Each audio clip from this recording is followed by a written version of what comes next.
Judaism and Early Christianity, Family and Literacy, by Emmanuel Todd. Chapter 4 in Lineages of Modernity.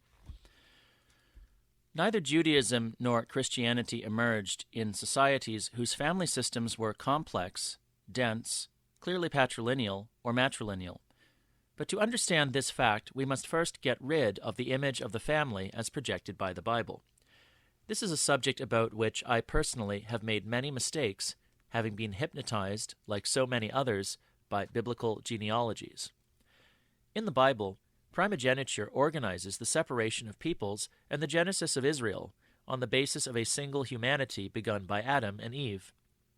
The idea of the firstborn is an obsessive theme in the story of the 10 plagues of Egypt and the Exodus. The double share of the elder appears as a rule of inheritance in Deuteronomy. The Bible therefore seems to be describing a patrilineal primogeniture. I saw this literary stem family as the anthropological foundation of monotheism, where the powerful image of fathers found in the Bible supported the image of a single and demanding God. Much later, from the 16th century onwards, in Germany and Occitania, Protestantism, as a religion of the father rather than of the son, also seems to have been favored by the emergence of primogeniture. In Japan, between the 12th and 16th centuries, the monotheism of the sect of true Pure Land Buddhism, Jodo Shinshu, which became the central tendency of Buddhism in that country, was also linked to the birth of the stem family. But a universal association between primogeniture and a single God is far too simple a theory. It is inapplicable to early Christianity and Islam, two monotheistic religions whose success it would be difficult to attribute to the stem family. As for Judaism, though it did dream of the stem family in its sacred texts, its people did not, at any stage of its history, seriously practice it. Representations of the ancient Jewish family are most often a caricature. The reading of the Bible is in fact conditioned by two a priori models that rule out any realistic perception of the family structures of the Jews of antiquity.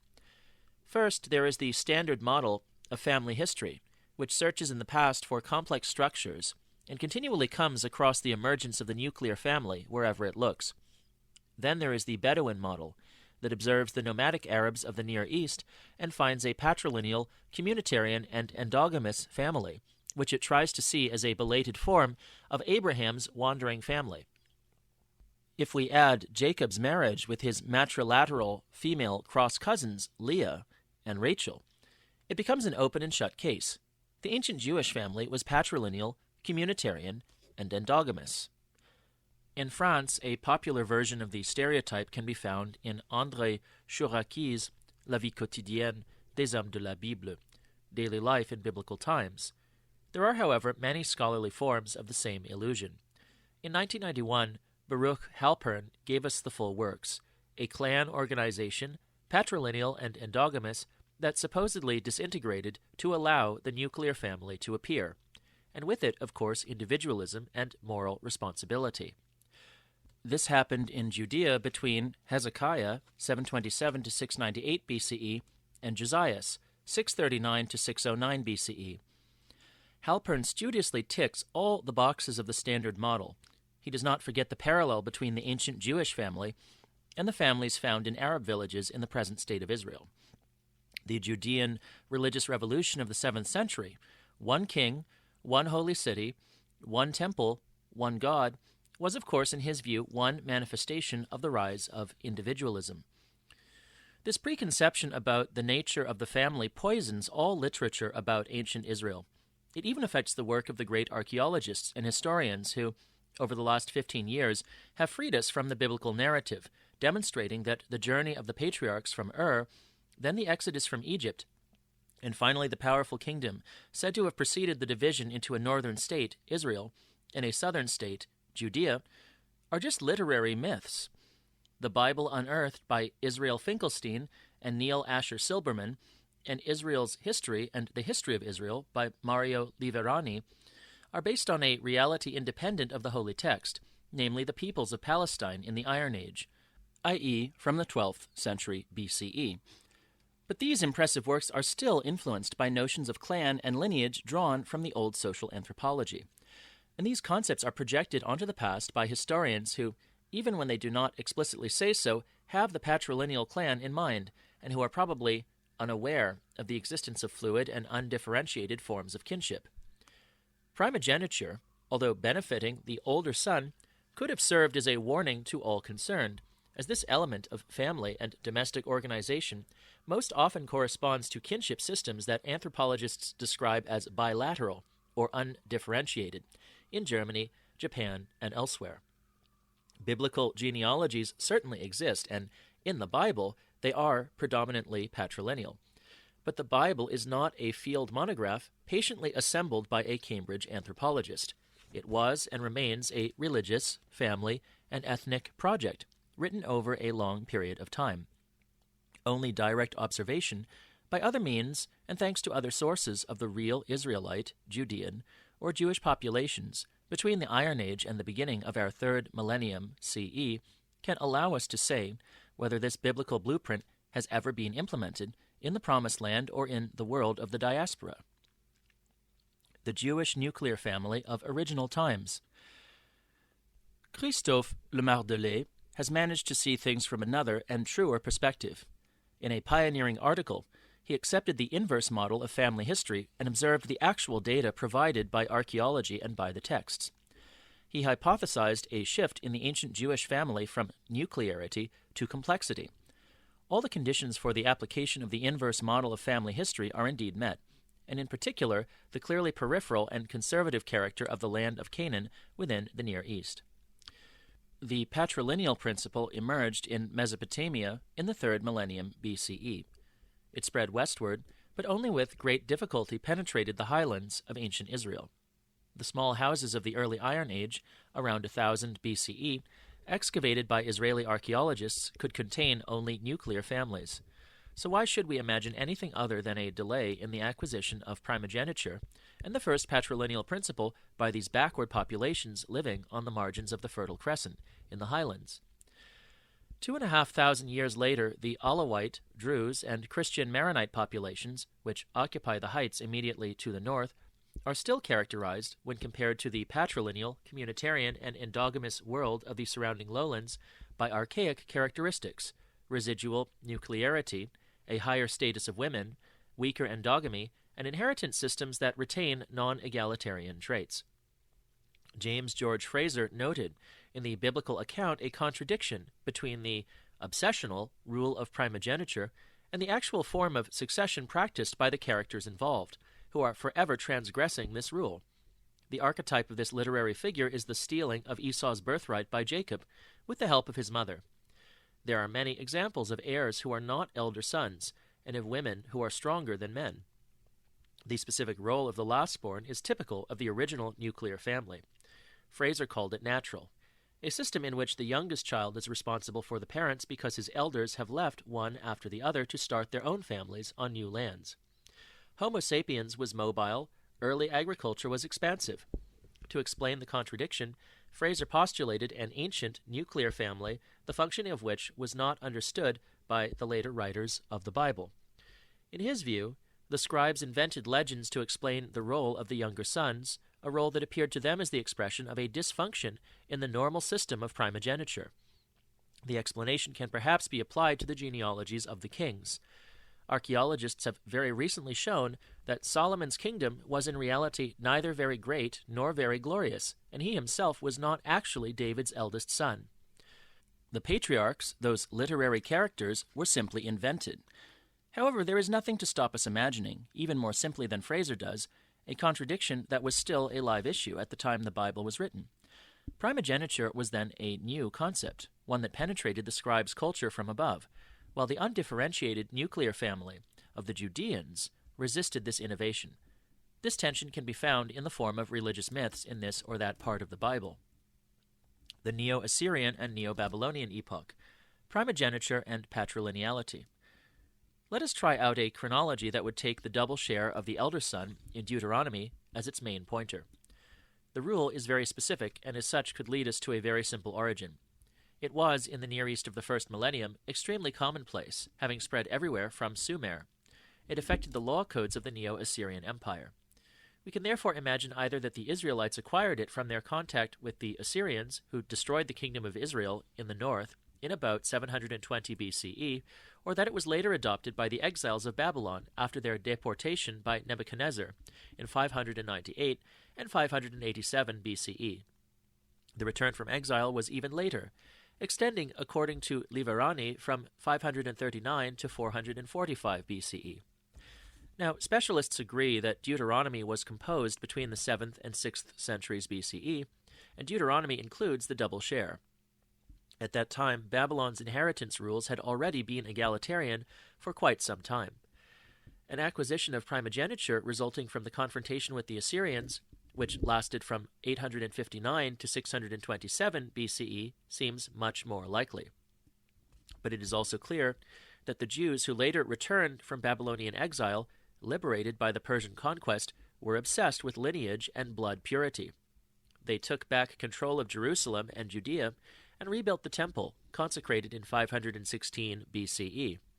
Their obsession with genealogy guarantees that they brought back from Babylon a regenerated patrilineality, regardless of primogeniture.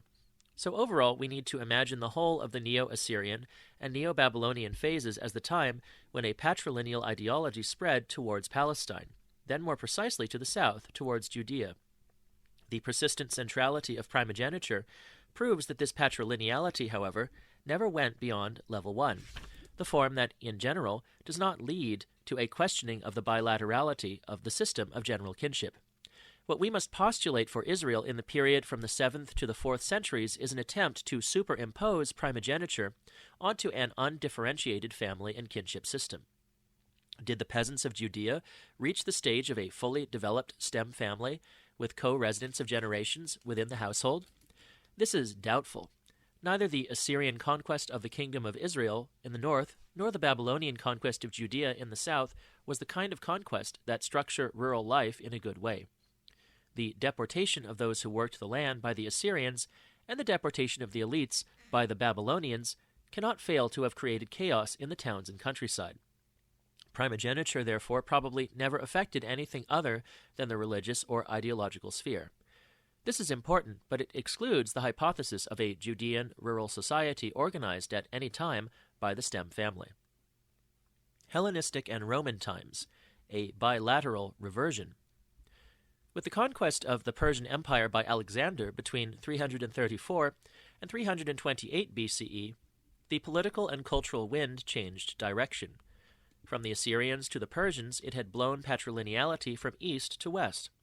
From the Hellenistic period, it blew bilaterality from west to east.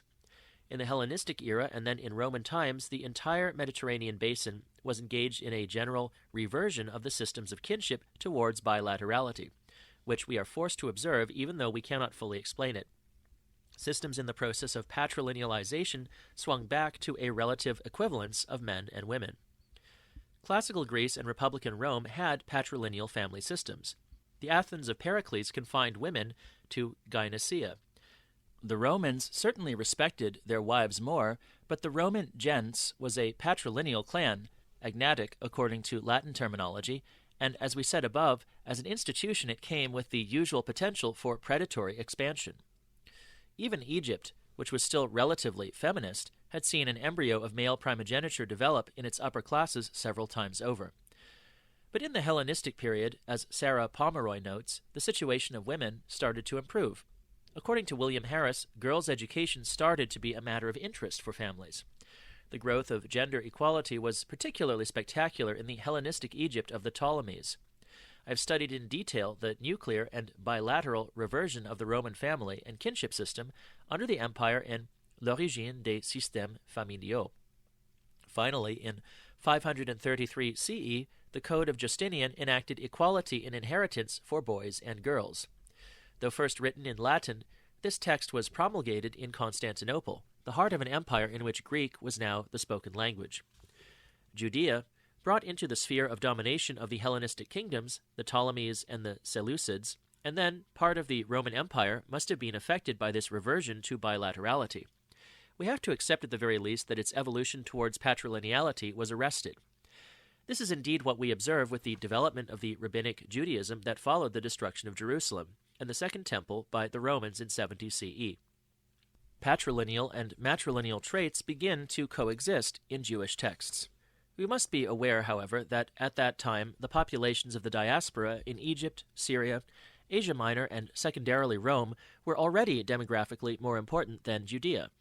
The diaspora was essentially urban and seems not to have followed a rule of primogeniture, since no rural inheritance was to be transmitted undivided. Although it is not an exclusive determining factor, urban civilization was a good framework for the nuclear and bilateral reversion of the family system. The trompe-l'oeil of Jewish matrilineality. It was towards 200 CE that there appeared, set down in the Mishnah, the celebrated rule whereby membership of the Jewish people was transmitted by the mother. It would therefore be easy to imagine that Judaism evolved towards matrilineality in reaction to the conquering patrilineality of the Middle East. And why not? Shea, J.D. Cohen, who has established with certainty that this rule emerged only belatedly, can find no reasonable explanation for it, and concludes that it was initially a scholarly whim, but a whim that laid the basis for the future. Nevertheless, before giving up on the mystery, he comes close to the truth. Intermarriage was not a severe problem in rabbinic society, and even if it was, the logical response would have been the institution of a bilateral system, requiring both a Jewish father and a Jewish mother for an offspring to be reckoned Jewish by birth. But that is precisely the point. In the diaspora, the fathers were Jewish, and that was not the problem. A group seeking to protect its identity cannot fail to demand cultural orthodoxy from its women. A group whose men are mobile and which takes its women from abroad even more so. For such was the mechanism of dispersion for the Jews, as it had been for the Greeks, who had colonized the western basin of the Mediterranean in the 8th and 7th centuries BCE. A large proportion of migrant men married women whom they encountered where they settled. As we have seen in Chapter 1, the genetic makeup of Ashkenazi Jews reveals a predominance of European mitochondrial DNA, transmitted by the mother. The rule of matrilineality, therefore, probably arose only to compel Jewish men to demand that their wives convert. Originally, it expressed no aspiration to matrilineality. It was the father's religion that must be passed on, a requirement expressed by Rabbinic Judaism's emphasis on the father's responsibility for the religious education of his children. We must also assume that pagan women were attracted by the family values of Judaism, as they would be later on by those of Christianity. The people of Damascus planned to massacre the Jews of the city, but had to keep their plans secret because all of their wives, except for a few, had gone over to the Jewish religion. The oldest conversion ritual to have come down to us is recorded in the Babylonian Talmud. Shea Cohen describes this remarkably simple ritual. Converts, male or female, must answer a single question. They are asked if they are aware that they are seeking to join a persecuted group and need to answer with just a few words. I know, and I am not worthy. No detailed theological verification is required. The point is to ensure that the wife, who is not the central figure in religious transmission, enters the Jewish community and withdraws from the non-Jewish world. The educational patrilineality of Judaism. Around 63 to 65 CE, shortly before the destruction of the temple, the Pharisee high priest Joshua ben Gamla ordered every Jewish father to send his 6 or 7-year-old sons to primary school to learn how to read the Torah. This was undoubtedly the founding act of the Judaism familiar to us, that which survived the disappearance of its territorial roots and developed into a very literate diaspora. This is the world studied by Maristella Botticini and Zvi Eckstein over the period that extends from 70 CE to 1492. A millennium and a half before Luther and Protestantism, we thus find a religion that required mass literacy for theological reasons. According to Botticini and Eckstein, who are undoubtedly following Catherine Hetzer on this point, the Jews of Judea were rather less literate than the Greeks and Romans at the time of the destruction of the Second Temple. William Harris attempted to evaluate literacy rates of the Greco-Roman Empire at the apogee of its cultural evolution. In Italy, this seems to have been well below 20% for men and 10% for women. The figures given by Harris for the empire are generally lower in the West and higher in the East. They suggest an overall average of 10% maximum. This was better than nothing, but as Harris notes, it is much less than England in the years 1580 to 1700. Botticini and Eckstein paradoxically do not give literacy rates for their study period of a millennium and a half. They undoubtedly overestimate the educational achievements of Rabbinic Judaism, but these were still considerable. To show this, we can cite the literacy rates of Jews and non-Jews in Russia at the time of the census of 1897. This was a country where mass literacy was just beginning. The literacy rate for males over the age of 10 was only 28% for the population of the Russian Empire, but 65% for Jews, including both Yiddish and Russian. Rates among the over 60s, i.e. those born before 1837, bring us a little closer to the original Jewish culture, with its imperfections and its patrilineal educational tendency. 54% of men were literate, but only 15% of women. We are close to the world dreamed of by Joshua ben Gamla in the 1st century of our era. In the next chapter, focusing on Germany and the Protestant Reformation, I shall study the rise of literacy for humanity as a whole. Bilinearity. If we combine educational patrilineality and religious matrilineality, we get an idea of the Jewish family during the emergence of Rabbinic Judaism. The coexistence of patrilineal and matrilineal imperatives defines what is called in anthropology a bilinear system, typical of cultures that have been influenced by patrilineality but have, for the most part, resisted it, retaining a relatively high status for women despite the absorption of patrilineal traits. We must, moreover, admit that the urban transformation of the Jewish population excludes the hypothesis of a truly complex family.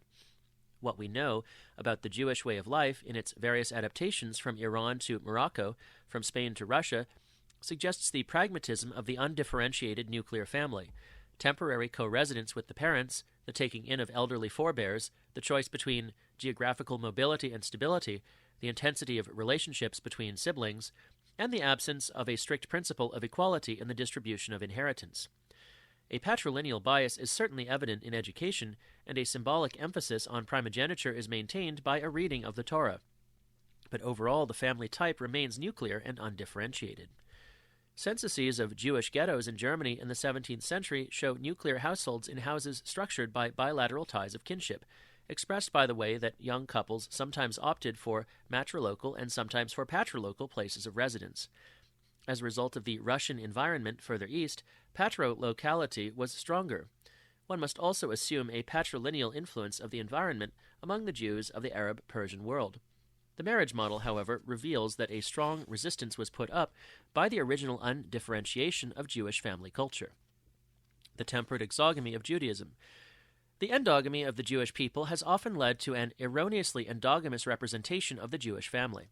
The absence of a ban on marriages between cousins and the possibility of union between uncle and niece, oblique marriage, has contributed to this categorization, as has the geographical proximity of origin to the Arab populations that today practice family endogamy. But we are here faced with a myth. The immigration of numerous and varied Jewish groups to the modern state of Israel has made it possible to measure precisely family endogamy for populations from Europe or the Arab-Persian world. In around 1955, Israel had a first-cousin marriage rate of only 1.4% for Jews of Ashkenazi origin and 7.9% for others, mainly from the Arab world. These levels are certainly higher than the rates among Christian populations in Europe, below 1%, but they definitely point to a tempered exogamous model. This is evident in the case of Ashkenazi Jews of European origin, but the rate of less than 8% among the Jews of the Arab-Persian world, subject to the influence of the surrounding endogamous world, with an average of 35%, is actually very low.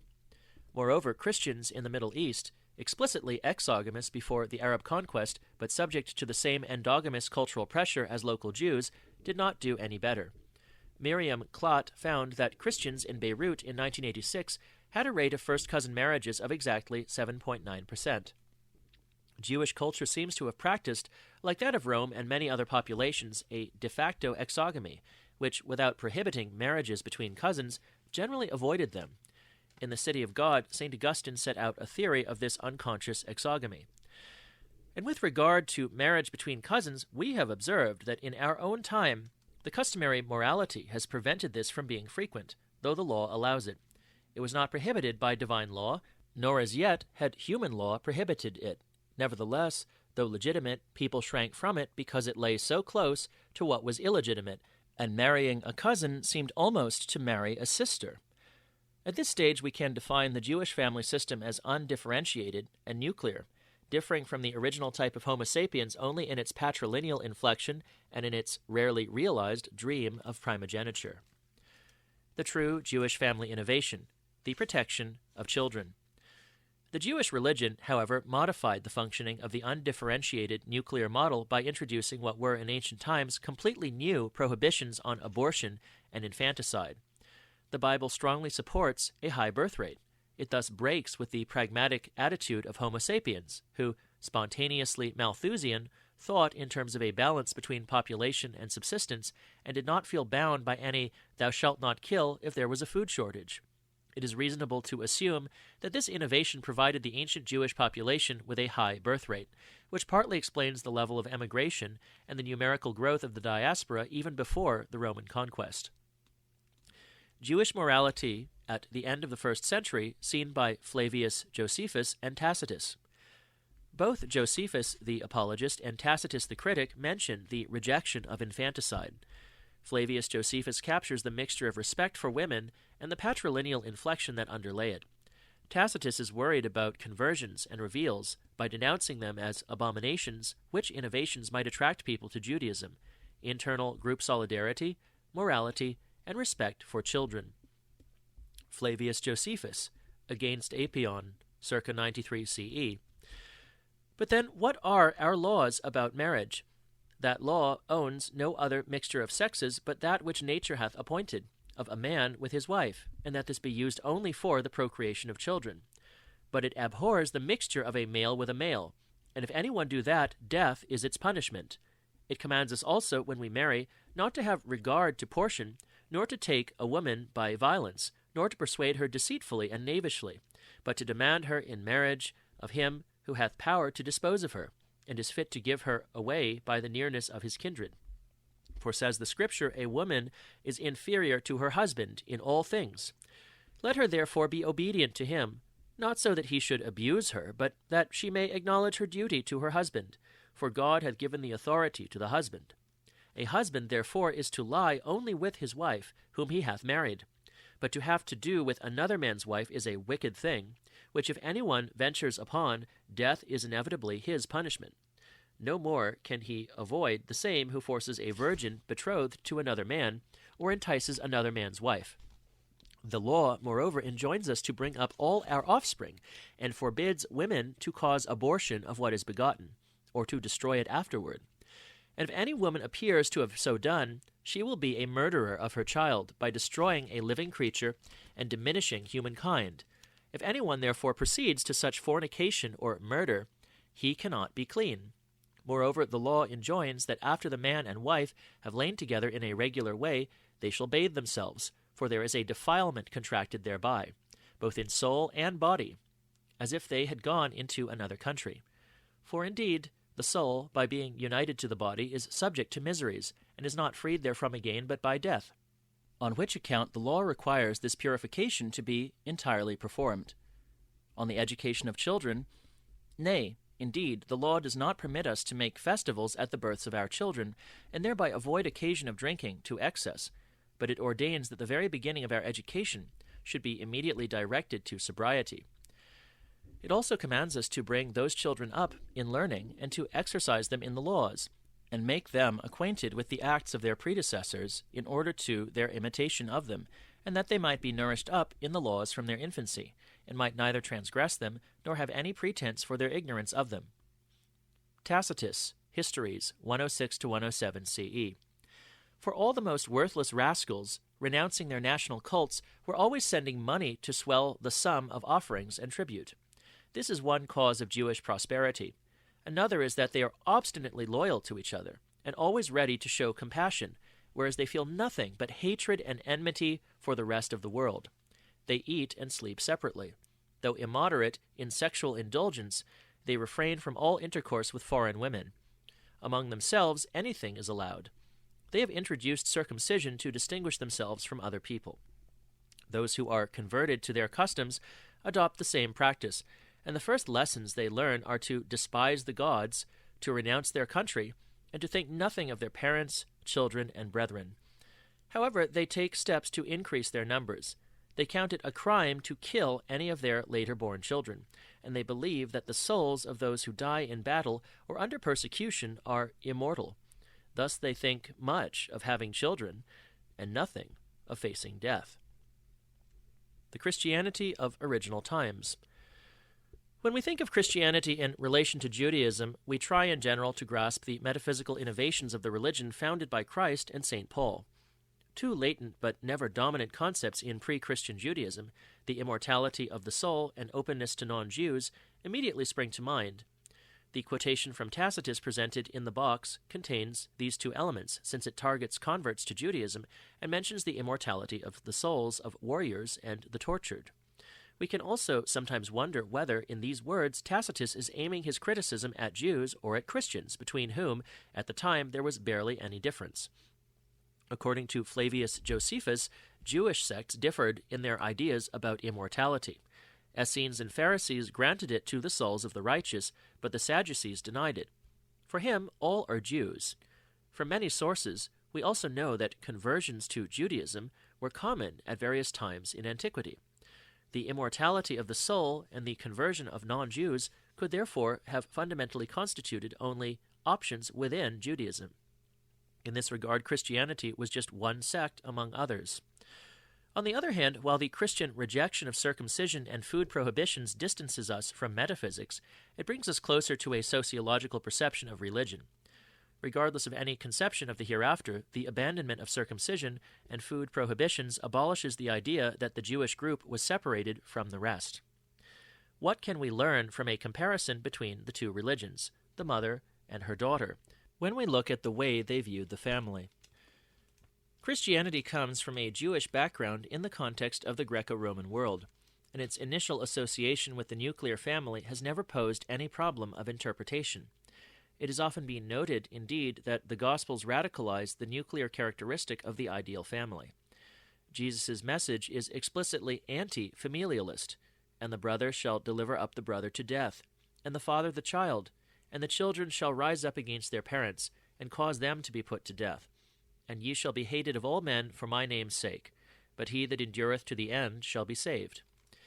At this stage, however, as we have just shown, Christian nuclearity was still a Jewish nuclearity. Studies in historical sociology, which attempt to model rigorously the quantitative growth of Christianity in the Roman Empire, show that there was a huge number of converts from Judaism, until much later than is generally admitted. Rodney Stark has used his knowledge of the sociology of American sects to understand late antiquity. In his view, in the middle of the 2nd century CE, the church was still dominated by believers with Jewish roots, and he estimates the conversion rate of Jews in the diaspora at 20%. He was followed by Maristella Botticini and Zvi Eckstein, whom I have cited above for their contribution to the history of Jewish education. They see these conversions to Christianity as one of the major causes of the numerical collapse of the Jewish people between 65 CE and 650 CE. Stark's view is that it was mainly Hellenized Jews from the diaspora who converted, while Botticini and Eckstein think it was the peasants of Judea, who were frightened by the cost of the education demanded by Joshua ben Gamla.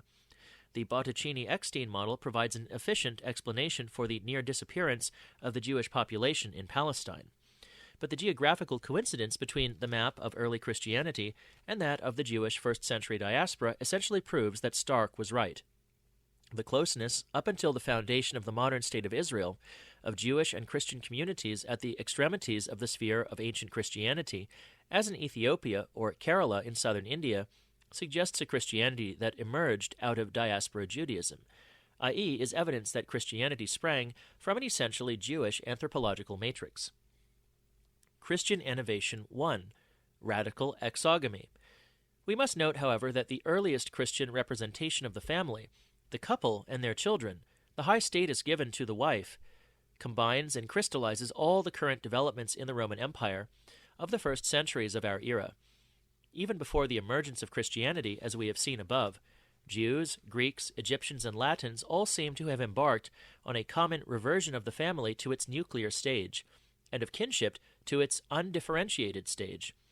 Equality between boys and girls in inheritance as set out in the Code of Justinian in 533, would, moreover, suggest an explicitly bilateral rather than undifferentiated kinship system, affirming as it does the equivalence of the paternal and maternal sides. The initial anthropological dynamic, nuclear and bilateral, is therefore one of family rather than religion. The importance of the family was accentuated by the nuclear Christian vision. Here we are confronted with a typical case of the co-evolution of family and religion. The Christian religion strengthens or protects the nuclear family type. That is why 20th century anthropologists would find, in the most remote and isolated Christian groups, among the Christians of Kerala and among the Amharas of Ethiopia, a family that is still nuclear in an environment that is no longer so. The strengthening of the anthropological type by religion also affects the model of marriage. Early Christianity was marked by a new and radical exogamy. Here it distinguished itself clearly from Judaism, where exogamy was tempered. But once again, a non-religious and Roman point of departure can be detected at work in the anthropological dynamic. The Christian taboo on consanguineous marriage is a dynamic principle that progresses with time. The Church also restricts the possibility of unions with in-laws. Let us confine ourselves for the time being to blood relatives. Initially limited to first cousins, the prohibition was extended to the descendants of first cousins at the councils of Epaone in 517 and Clermont in 535. In 721, the Council of Rome targeted all kinship, in practice to the seventh degree of Roman computation. The fever of these prohibitions then cooled down, lulled by the inapplicable nature of the phobia. In 1215, the Fourth Lateran Council reduced the ban to just those born from first cousins. The Christian obsession with consanguinity, however, predated this conciliar legislation. St. Augustine had been, as we have seen, a particularly creative anthropologist on the matter. In The City of God, written between 413 and 426, we find a long discussion of the historical enlargement of the taboo of incest, which prefigures Claude Lévi-Strauss at one point. The father of the Western Church defines exogamy as an indispensable agent for the extension of social bonds between men. A generation earlier, Ambrose of Milan, his model, had already written about the ban on marriage between cousins. But he presented himself as the continuation of a dynamic initiated by imperial power rather than by the Church. For as early as 295, Diocletian had forbidden marriage between uncle and niece, sister's daughter. In a letter of 393 to his friend Paternus, Ambrose also alludes to an edict of the emperor, Theodosius, which can be dated to between 379 and 395, but is now lost. Indeed, the emperor Theodosius also forbids first cousins by the father and by the mother to unite in marriage. Did this stem from a dynamic of the state or from the deepest strata of society? The Church, in any case, did not lie behind the movement towards radical exogamy, even if it took charge of it and gave it its full importance between the 6th and 8th centuries.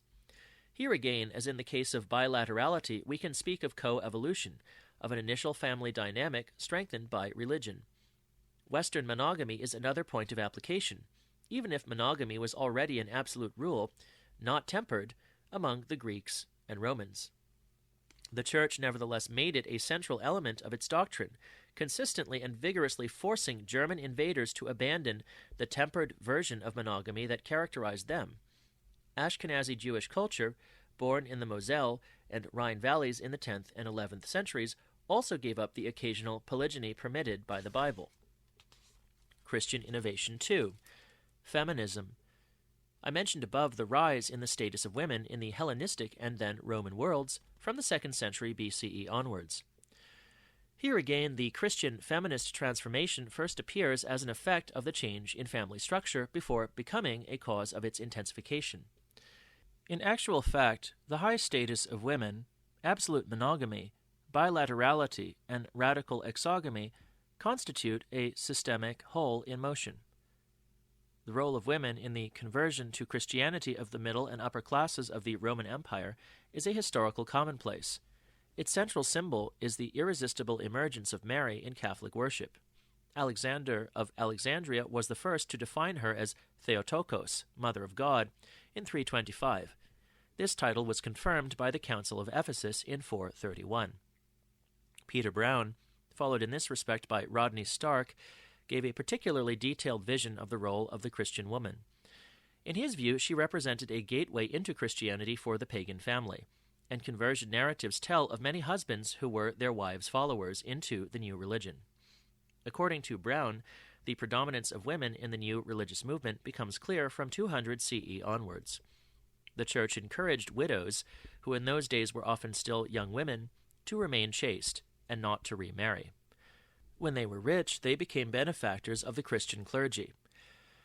The specific influence of women would be reasserted with little difference in each case when barbarian, Germanic, and Slavic Europe converted. The role played by Clotilde in Clovis's decision to convert in 498 would be echoed by Olga of Kiev in 957, though not until the time of her grandson Vladimir, 980 to 1015, did the ruling classes of Kievan Russia accept Christianity.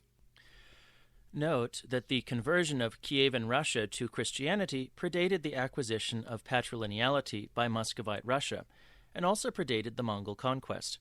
The patrilineal communitarianism of Russia would not be fully realized in peasant circles until between the mid-17th and the 19th centuries, 7 or 8 centuries after Christianization. Perhaps the feminist characteristic of Christianity, encapsulated in an Orthodox Marian cult just as intense as its Catholic counterpart, slowed down the spread of the patrilineal Russian characteristic. Orthodox feminism thus helps explain the paradox of Russian culture, the combination of a fully developed patrilineal family organization with a relatively high status attributed to women. As Brown notes, Christianity broke with the religious and educational patrilineality of Judaism.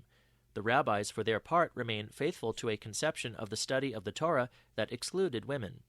But the separation of Christianity and Judaism became truly spectacular in connection with every aspect of sexuality. Christianity invented the notion of a sexuality that was in itself bad and needed to be limited or abolished. Christian Innovation 3. Anti-sexuality. Judaism had opposed the Greco-Roman sexual and family practices that were relatively lax, or more likely similar to those of the original Homo sapiens. Jewish religious morality condemns adultery, homosexuality, and infanticide. But Judaism at the beginning of the first millennium was essentially familialist and did not reject sexuality as such. After all, as we have to agree, the sexual act is necessary for procreation, and as we have noted, the Bible supports big families. Go forth and multiply. Christianity took over this heritage. It converted the Greco-Roman world to a family morality of the Jewish type, protective of children. It also benefited very early on, like Judaism, as noted by Rodney Stark, from a competitive advantage of birth rate compared to the pagan world, which was always ready to get rid of unwanted children and thus lived under the constant threat of depopulation. But the Church went further than the rabbis, or rather took a new direction. Sexuality itself was defined as bad. Abstinence and asceticism constituted for the Church of Antiquity a vast field of experimentation, which included the invention of mass monasticism. The sexual instinct ceased to be a promise of life and instead became a symptom of our inability to rise above our animal condition.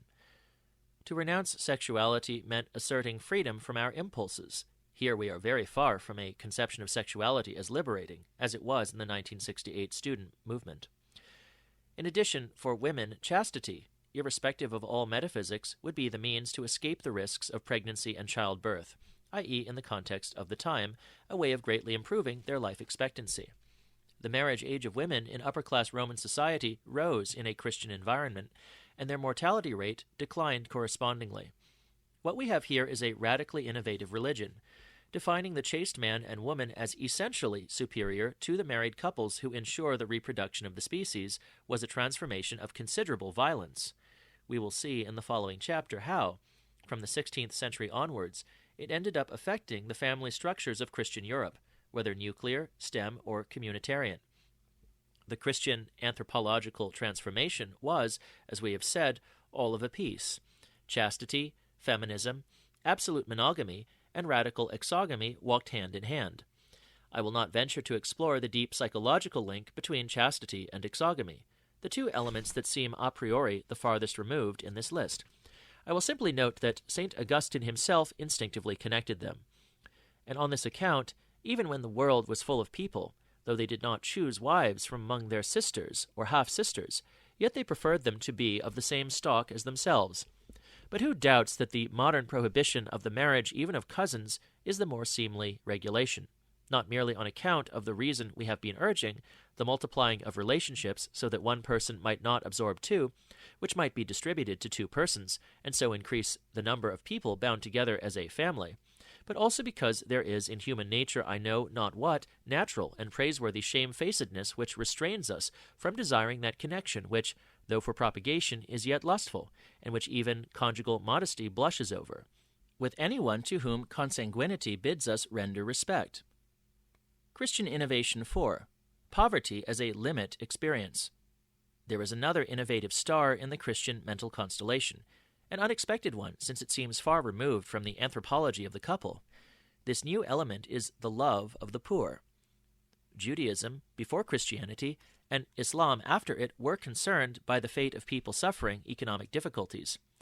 But Christianity really made social degradation an obsession. Indeed, it seems even to have needed it. Peter Brown, who has studied in succession the conception of the sexuality prevalent among Christians of the later empire and their relation to poverty, is struck by the interaction of the two elements in the emerging mental system. Because of this, the most vocal advocates of Christianity in the late 4th and 5th centuries tended to focus attention on extreme states of the human condition. It is no accident that the torrent of Christian preaching on outreach to the poor coincided with a sharp elevation of forms of total sexual renunciation, of virginity, of monastic withdrawal, and even in certain circles of clerical celibacy. Outreach to the poor and the adoption of virginity and celibacy were both held to be actions that went against the normal grain of human nature. Both were tinged with a sense of heroic démesure that demonstrated the supernatural superiority of the Christian religion, which could inspire its adherents to do such extraordinary things as abandon sex and love the poor. The strategic growth of the Christian group took place within what might be called the urban middle class of the empire. The upper class did not invade the church until the latter had become a state monopoly. But neither group wanted to become poor, not even those wealthy Christians who donated most of their property to the church. These reasonably comfortable or very wealthy people turned the poor, perceived as physically degraded, into a symbol of humanity and an object of charity. This represented an absolute break with the Greco-Roman ideal, which had focused on the glorification of well-nourished and healthy bodies. It is crucial to identify, as does Brown, the same extremism at work in the sexual and social conceptions of Christians. This great historian enables us to sense why this doubly radical view was necessary for belief in the resurrection of Christ and his divine nature. But we must also understand why this, in many ways frightening extremism, did not hinder the expansion of the Christian group. How could the horror of sexuality and the love of the poor, considered hitherto as physically repugnant, attract so many people whom historians of the mid-20th century would have defined as provincial bourgeois? Only 10% of the inhabitants of the Roman Empire, of course, were Christians on the eve of the establishment of the Catholic Church as a state religion by Constantine between 312 and 337, followed by his successors. But in the context of the urban population alone, this proportion was more important. Is paradise the real reward? Christianity promises the righteous eternal life, of which the resurrection of Christ is the symbol. We have seen that Judaism, without being formally hostile to the concept, was somewhat skeptical, or rather saw it as a secondary element of the doctrine. Its sects varied on this point, without their theoretical disagreement excluding any of them from what was then Judaism. How then did belief in eternal life become the true driving force behind conversion to Jesus' message? In this piece of historical anthropology that we are conducting here, it is more reasonable to grasp the dynamics of faith on earth and to start from the elementary observation that a religion is not only a personal belief, but above all the sharing of a belief by a group of human beings on earth. So let us agree that before it rewards us in heaven, a religion rewards us here below. We must understand why sexual asceticism and the love of the poor, extremist and deviant views for antiquity, gave the individuals constituting the Christian group a positive reward during their lifetime. To ask the question today, in a Western world that ideologically values sex and wealth is crucial. For us, sexual asceticism and the love of the poor are now, again, incomprehensible extremist deviations, to be classified perhaps under the rubric of mere masochism. Today, sexual freedom and banking reign. This is where Rodney Stark's work proves to be essential. Influenced by the rational choice school, Stark has grasped the fact that the aberrant beliefs and behaviors of religious groups, whether masochistic or not, and the opprobrium that they bring upon their members, can for the individuals concerned be more than compensated by the group cohesion produced by stigmatization. The psychological cost of belonging to a religion, demanding for oneself but ridiculous in the eyes of the outside world, is so high that adherents can be sure that they belong to a group of exceptionally reliable people. The internal loyalty of the group is the true reward of the believing individual. This gratification is immediate, more secure and tangible than the promise of the hereafter. The argument developed by Stark applies to early Christians or Mormons in the United States, but we can see how it can also contribute to a better understanding of the survival of the Jewish people, who no longer appear to have persisted through history despite persecution, but because of persecution. We can reformulate this from a Durkheimian perspective. What the individual finds in the bizarre monotheistic religious groups of late antiquity, whether they were circumcised and refused to eat pork, or were disgusted by sexuality and fascinated by the degradation of the body of the poor, is a sense of belonging to a moral human group. In the chaos of the great ancient cities, Alexandria, Antioch, and Rome, Judaism and then Christianity were, as Stark says, refuges. Christianity certainly offered, for later on, eternal life, in which its adherents could believe as a group. But what it immediately gave was an end to loneliness, a sense of belonging to a world of solidarity, and, in very concrete terms, psychological and even economic security. The Gospels, if read without prejudice, give the game away. There is a long series of miracles to do with food and health, and these point to a better earthly life rather than to eternal life. Judaism does not generally promise eternal life, but among its faithful, in antiquity and the Middle Ages, it fostered a courage and a contempt for death that yield nothing to those of the Christian martyrs.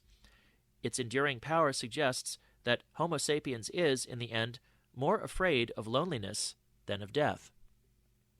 The two monotheisms and their families.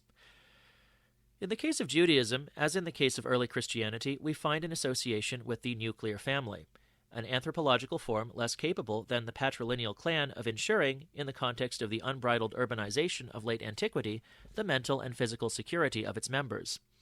Nothing prevents us from linking this nuclear family to the religious individualism and the moral responsibility dear to Baruch Halpern, cited above. The Jewish family of antiquity was certainly not really any more nuclear than that of the original Homo sapiens, but we must recognize, too, with Darwin, that he already possessed an individual morality. The first theory of natural selection had pointed out, with good sense, that an internal morality of the basic human group was necessary for its survival, and that it constituted, in the animal kingdom, a competitive advantage. The altruism of the individual within the group did not wait for civilization to come along. It had already made itself manifest in human beings, as the left-wing Darwinists of the early 20th century pointed out. Long before Darwin, however, Ferguson had pointed to the connection in Homo sapiens between the morality of individuals who constitute a local group and the internal conflicts of the human race in general, as mentioned above. With the monotheistic religions from the end of the ancient world, we therefore need to conclude that group morality was transformed and intensified in urban milieu, rather than appearing for the first time. Judaism and Christianity shared various common and central elements from the point of view of family behavior: the rejection of adultery, homosexuality, and infanticide. On the other hand, it is difficult to see how the Christian addition of a negative view of sexuality and the promotion of celibacy that resulted from it could constitute additions to the group's morality. The refusal to procreate contains an antisocial element. More generally, the definition of the group and, at its heart, of the relation of family to kinship is not the same for Jews and for Christians. Judaism includes the principle of a closed ethno-religious group. Judaism has also kept alive, around the nuclear family, the undifferentiated kinship network and its solidarities. One can hardly speak of absolute individualism in this world of brothers, sisters, and cousins. If this rich and warm network of kinship were to survive in an urban environment, however, it needed the cement provided by a religious belief that kept it separate from other groups. Once again, family and religion appear to be solidary and in co-evolution with one another. Early Christianity militated for an open and expansive group. Its ideal type of nuclear family was, from the outset, more feminist, well regulated by the equality of children and by a rule of absolute exogamy that attacked the undifferentiated kinship network. The absolute impossibility of marriage between cousins was aimed explicitly at the dilution of the kinship group. We can therefore, in the case of Christianity, suggest that a step forward was taken in nuclearity. We could point to a stronger individualism if an obvious counterpart to the shrinking of active kinship had not been the rise to power of a formidable clerical bureaucracy, aspiring to chastity for itself, but responsible for administering the sexual lives and the marriages of the mass of believers. In the case of Judaism, nuclearity implies a rather high level of individual responsibility, but the tempered character of exogamy authorizes a closed conception of the group. The dream of primogeniture found in the Bible, meanwhile, fosters the idea of a differentiation of human groups. In the Jewish family, which dreams of birthright, even if it does not practice it, brothers are solidary, but they are not equal. Like brothers, peoples are therefore perceived as different. The fondness of the Bible, read here as an ideological text, for younger brothers, however, indicates the extent to which the difference between brothers, then between peoples, cannot lead to domination, a situation that is admittedly not very likely for a people that is always in the minority and most often oppressed. But it would, I think, be a mistake to find only differentialism in the Bible and not to feel that Jewish individualism, combined with the dream of primogeniture, leads in its own way to a universal conception of humankind. The two stages of the universal. There exists, floating in Western consciousness, a common representation of Judaism that is admittedly monotheistic, but also differentialist, the chosen people, and of a Christianity that has acceded to the universal. The model can be based on a standard historical interpretation. When Jewish monotheism, differentialist in nature, confronted the universal Greco-Roman Empire, it ended up giving birth to the universalist monotheism of Christianity. This too simple representation derives in large part from European narcissism, which considerably reduces the temporal depth and geographical space of Jewish history. Judaism's confrontation with the universal did not, in fact, begin with Rome. It came much earlier, since the first Israelite or Judean visions of the empire were Neo-Assyrian and later Neo-Babylonian. If we accept the idea that the Jewish religion was born from the confrontation between Assur and Babylon, then we must admit that the universality of humankind was, just as much as the differentiation of nations, foundational for Judaism. This is the reason why the biblical narrative immediately gives all peoples one set of parents, Adam and Eve, and traces the genealogical history of their differentiation. The cousin peoples enumerated by the Bible, differentiated by primogeniture, a concept that came from Mesopotamia, are in fact all those who were incorporated into the Neo-Assyrian or Neo-Babylonian empires. For anyone interested in the family's imprint in history, it is important to understand that while primogeniture separates brothers, it also favors the memory of their common origin, and therefore the notion of a unity of the human race. It defines a universal rooted in time, vertical rather than horizontal. And then, remaining anthropologists and to the end realists of terrestrial life, how could the very idea of existence in the diaspora, that is to say among peoples who needed to be trusted, have been possible for the Jews without their latent but profound belief in the universality of humankind? Certainly, Christianity has gone further into the universal, and if we cannot here deprive Judaism of a certain priority, we need to accept that its religious progeny made a qualitative leap. The fundamental anthropological structures of the late Roman Empire were specifically different from Assyria and Babylon. It seems that its cities were indeed dominated by a prototype of the egalitarian nuclear family. the same that could later be observed in parts of Europe from the late Middle Ages in the Paris Basin, in southern Italy, and in Andalusia. The predominance of apartments in Rome points to nuclear families.